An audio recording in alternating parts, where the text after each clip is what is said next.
bija ļoti biežas galvas sāpes, un tev pat bija diagnoze migrēna. Vari man lūdzu izstāstīt, kā tu tiki galā ar šo te problēmu? Jā, es atceros, man kādreiz diezgan bieži sāpēja galva, ar to arī viss patiesībā sākās.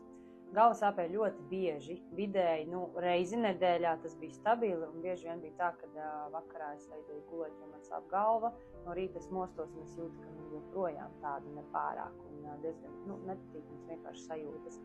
Un pirms apmēram 3,5 gadiem man bija, es teiktu, ka tā bija tāda galvas sāpe, kuru normāls cilvēks vienkārši nevar izturēt.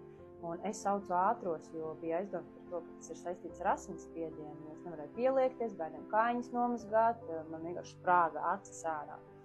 Un, protams, mani ārsts nosūtīja uz izmeklējumiem, bija arī rentgens galvai, kur neko neredzēja, bija neirologs, kurš ļoti ātri pateica, ka tev ir diagnoze migrēna, izrakstīja man recepti ar 2 ļoti dārgām tabletītēm pretsāpju, ko es toreiz nenopirku.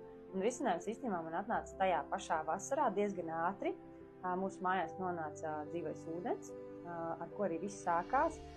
Protams, tur arī sākās domas un interesēšanās par to vispār, kas notiek organismā, no kurienes tad visas tās problēmas ir.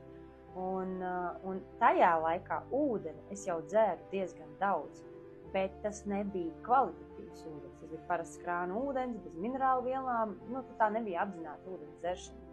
Bet, kad es uzsāku dzert dzīvo ūdeni un uzsāku attīrīt organismu, es īstenībā jau 1. mēnesī novēroju, ka man galva vairs nesāp. Un šobrīd jau ir pagājuši apmēram 3,5 gadi. Man nav atkārtojusies šī te riebīgā migrēnas lēkme. Tās tabletes toreiz arī nenopirku, man arī nebija vairs vajadzības pēc tā, un man būtībā galva nesāp. Man nesāp galva vairs.